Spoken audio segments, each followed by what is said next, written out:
It budges slightly, and I could definitely get the door open if I pulled on it hard enough, but that'll outright destroy the lock.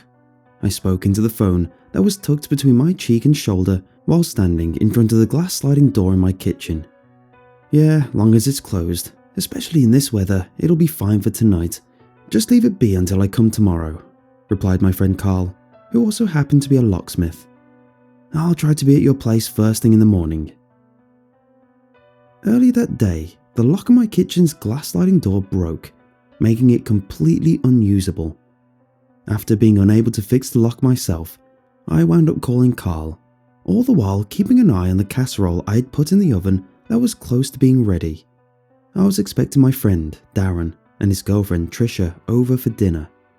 They celebrated Darren's 30th birthday the previous week, and I unfortunately was travelling for work. I figured this little home-cooked dinner was the least I could do for missing my friend's special day. I looked at the oven clock and saw it was 8:40. They were 40 minutes late. This was back in the 90s, when cell phones weren't mainstream like they were today, so I couldn't just text one of them to see why they were taking so long. Their tardiness actually wound up working out for two reasons. I was able to speak with Carl about the glass sliding door, and preparing the casserole took a lot longer than I expected. If Darren and Trisha arrived at 8 on the dot, dinner would have been way behind schedule. The biggest inconvenience about the glass sliding door's broken lock was my access to the storage shed, where I kept my wine, preservatives, and other non-perishable foods. The shed was literally a few steps outside from the kitchen. However, I now had to go through the front door, walk around the house, and into the backyard if I wanted something from the shed. Being midwinter, 2 days after the ground was coated with 4 to 5 inches of snow, didn't make matters any easier. After hanging up with Carl, I saw there was still a few minutes left on the timer, and I realised I forgot to get a bottle from the shed. Darren and Trish weren't big wine drinkers anyway, and my refrigerator was stocked with their preferred beverages like soda and beer. But presentation was always important to me, and I always felt a bottle of wine was quintessential to the perfect dinner spread. I already made a few trips to the shed earlier this evening when there was still a little light out, and soured at the thought of bundling up to make another, since it was now a lot colder and icier outside. Everything else was done. The table was set, side dishes and dessert were prepared, and the casserole would be ready any minute. It was ironic, I thought. I was so worried about not having everything done by 8 o'clock. Now I was concerned over whether the food would be cold by the time Darren and Trish arrived. I considered giving them a call, but decided to wait 20 more minutes. I went to the front door so I could turn on the outside lights. Flipping the switches, I nodded affirmingly when I saw the lights turn on from one of the windows and opened the door to make sure the front pathway was properly illuminated. I gasped and almost stumbled back when I found Darren on my front porch, standing no less than an inch away from the doorway. He wore his dark grey sports jacket along with a green and black plaid shirt tucked into a pair of wrinkled beige khakis and black dress shoes. His brown hair was combed to the side, and he looked noticeably pale, like all the colour was drained from his face. Darren wore this timid, awkward expression, his lips tightly pursed and green eyes appearing larger than they were by the lenses of his circular black-framed glasses. Darren stood, completely straight, arms at his side, and was staring intently at the overhead light before redirecting his attention to me. "Hello, Parker," Darren said in this robotic, monotonic voice, a stark contrast to his typical vivacious persona. "I am here, at your house, for dinner tonight." I raised an eyebrow at Darren's upright persona, unsure if something was amiss, or he was doing some kind of bit. "I was getting worried about you guys," I replied, trying not to make it obvious I noticed something was off about him tonight. "Where's Trish?" "Trish is still in the car. She needs help bringing something inside the house. It is a gift for you, Parker. Can you come outside to help Trish, my girlfriend?" I grimaced when Darren, who started growing a little restless standing in place, asked me to step outside. I had no desire to throw on my 2 coats and snow boots, especially when the driveway was on the side of the house. I was about to reluctantly agree when I heard the oven's ding, signifying the casserole was ready. Saved by the bell. "Let me get the casserole out the oven and cut it up first. Why don't you come in and warm up?" I asked, gesturing for Darren to step inside. Darren's wide-eyed expression started showing some unease. He said nothing for a few seconds, before slowly poking his head inside the house and looking around, like a pet surveying the surroundings when entering their new home for the first time. "Are you sure?" Darren asked, with some slight apprehension in his voice. I stared at him for a second or two, waiting for Darren to start cracking up. He didn't. "Of course, Darren. What do you think I'm gonna do? Make you eat dinner out in the freezing cold?" "I think you should come outside," Darren weakly replied. "Come on." I put my arm on Darren's shoulder and ushered him inside, out of the cold. "Help me with the casserole. It'll take 2 seconds."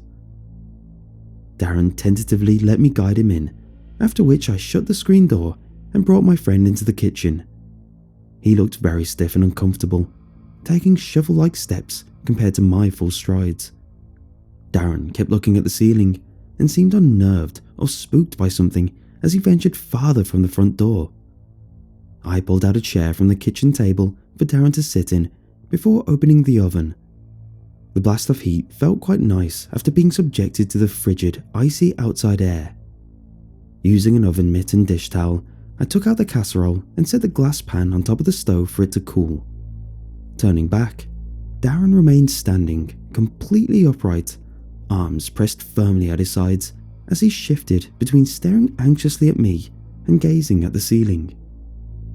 "I got the beer you like, so help yourself," I said, nodding at the refrigerator as I retrieved a knife to cut the casserole. I was about to start cutting the casserole, but realized I forgot to set the dishes on the table. "You mind cutting the casserole?" I asked Darren as I walked up to him and held out the kitchen knife for him to take. "I just want to bring the sides to the table." After a few seconds, Darren slowly took the knife from me and looked at it wondrously, like this was the first time he ever saw one. I noticed beads of sweat were forming across Darren's forehead, and his hand, which I brushed against when handing him the knife, felt incredibly cold and clammy. "What's the matter?" I asked when Darren didn't say anything at first. "And what took you guys so long to get here?" Darren's lips remained sealed as he followed me to the stove. He stood motionless in front of the casserole, the hand holding the knife firmly pressed back against his side with the blade pointed towards the floor. "I really think you should come outside," Darren said again, staring at the casserole and giving it a repulsed look like a child sitting before a plate of Brussels sprouts. I wasn't concerned yet, but was trying to figure out what was up with Darren. Maybe him and Trish had a fight. Did something happen before they came here? Was something on his mind? Trying to maintain a positive vibe, I smiled and lightly patted Darren on the back. "Just cut up the casserole and let me bring these sides to the table. Then I'll help Trish outside," I said, while gesturing toward a bowl of mashed potatoes, another filled with peas, and a small tray of asparagus. Darren slowly turned his head and stared at the glass sliding door for a few seconds before turning back to me. "You can get outside quickly through the kitchen door, then the front door," Darren said in a slightly encouraging tone. "Locks broke," I replied as I tried figuring out how to hold all 3 sides when transporting them to the table. I wondered why Darren was so short-worded, yet so insistent on getting me to go outside with him. After setting the sides on the table, I returned to the kitchen. Darren remained standing over the stove, his entire face and hands dripping with sweat, and parts of his skin had a reddish-pink tint, vaguely resembling a sunburn. There were sweat marks under his arms and dark patches forming across his pants and shirt. He continued staring back and forth between the casserole and ceiling, looking like he was being extremely careful and precise with his head movements. He had this look of sickliness and trepidation across his face that was emphasized by his tense posture, appearing afraid to so much as nudge an inch from where he stood. "Darren, what the hell's going on?" I asked with visible concern as I hurried over to where he stood. "You don't look good, like, at all, dude." Darren's glossy, bloodshot eyes still widened, which were filled with panic-like terror and dismay, now had greyish-red circles forming around them, along with some slight swelling. "Can we just go outside?" Darren gasped, releasing his grip on the knife that made a high-pitched clang when it hit the floor. "You don't look well, Darren. Let's sit you down and get you some water," I replied, putting my arm around his shoulder. Darren was so stiff, I had to actually yank him away before getting him to his seat. "Just sit down, Darren. I'll go get Trish," I said, having to force him in a seated position on the chair. Although the expression on Darren's face didn't change, his eyes flared, indicating he was in some sort of excruciating pain or alarming state of mind. Soon as I sat Darren down and pushed his back against the chair, I heard a wet tearing sound come from his backside. I would have acknowledged it more if my hands and forearms didn't get coated with sweat from touching him, and I was unnerved at how unusually tight and firm his skin felt. A trail of perspiration was smeared across the floor from the stove to Darren's seat, and continued seeping from his skin as it started to pool around the chair. He continued looking up at the ceiling, the worry and agony in his face intensifying. "Just come outside with me, please," Darren yet again mumbled. "I'm calling the paramedics first," I said, making sure Darren wasn't going anywhere before I rushed into the living room, which had the nearest phone. "Just stay there, Darren. I'll go get Trish." I was about to reach for the phone when it rang. I froze at first, staring at the phone as the ringtone's rhythmic bleeps blared a second and third time before finally answering. "Parker?" I instantly recognized Carl's voice. "Where are you right now?" "I'm home. I've got a situation right now though, Carl. I have to call 911. You haven't heard about Darren and Trish?" Carl asked, cutting me off mid-sentence. A knot formed in my stomach while I took a slow breath before responding. "What about them?" I asked quietly so Darren wouldn't hear. I still get chills down my spine when I think of what Carl said.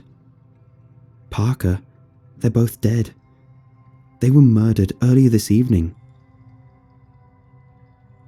I said nothing at first and slowly turned back towards the kitchen. Although I couldn't see Darren from where I stood, I knew he was physically here in my home. "Carl, what are you talking about? They just got to my house a few minutes ago.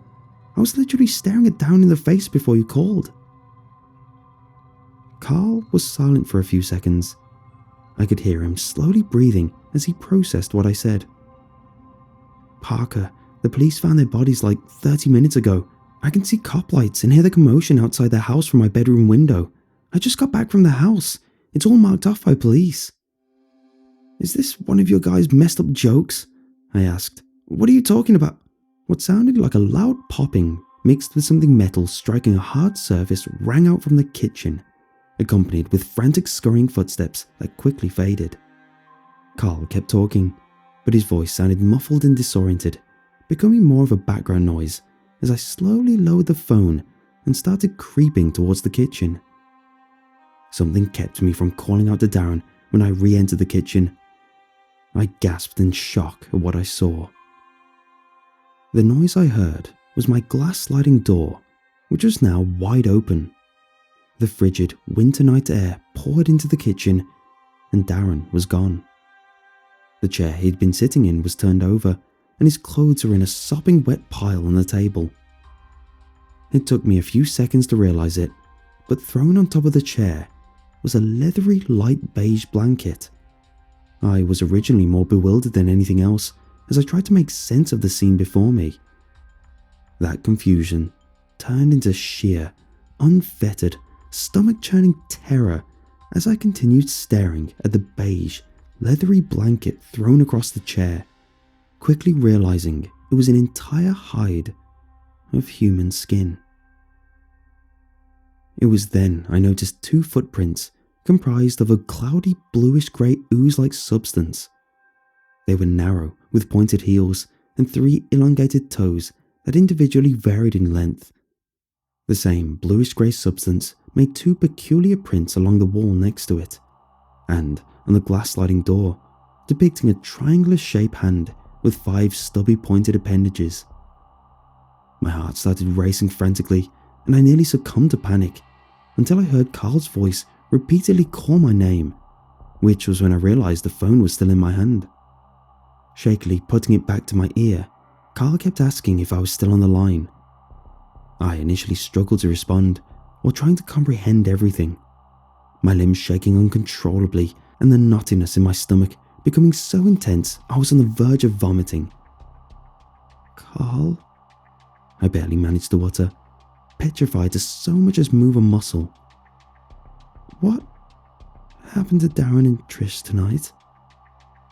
"They're dead," Carl replied in a somber yet visibly unsettled tone.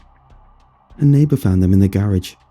Apparently, their bodies were completely skinned." I called the police soon after hanging up with Carl. The footprints led outside into the woods my backyard bordered. What disturbed me most was the police found a second set of identical footprints that originated from the side of my house next to the driveway. This other set of prints seemed to start from another full human skin hide, where police also found a bloodied pair of scissors and 3 knives. It was quickly determined the skin hides were indeed those of Darren and Trish. They never discovered who or what killed Darren and Trish, but I have some disturbing theories. It's clear who or whatever came to my house that night wasn't Darren. Something was literally wearing his skin that night, something that I led into my house with open arms, even handed a knife and turned my back to, thinking nothing of it at the time. I don't know what creature or being was in my house that night, but I don't think it could stay in fluorescent light or warm temperatures for a long time. That must explain why whatever posed as Darren was so stiff, sweated so profusely, and kept looking at the ceiling. Maybe they could only wear a skin hide for a certain amount of time before needing to make a switch. I don't know, and I don't like dwelling about it, even after all these years. I can't even fathom what would have happened to me if I initially listened to what I thought was Darren, and went outside with it that night.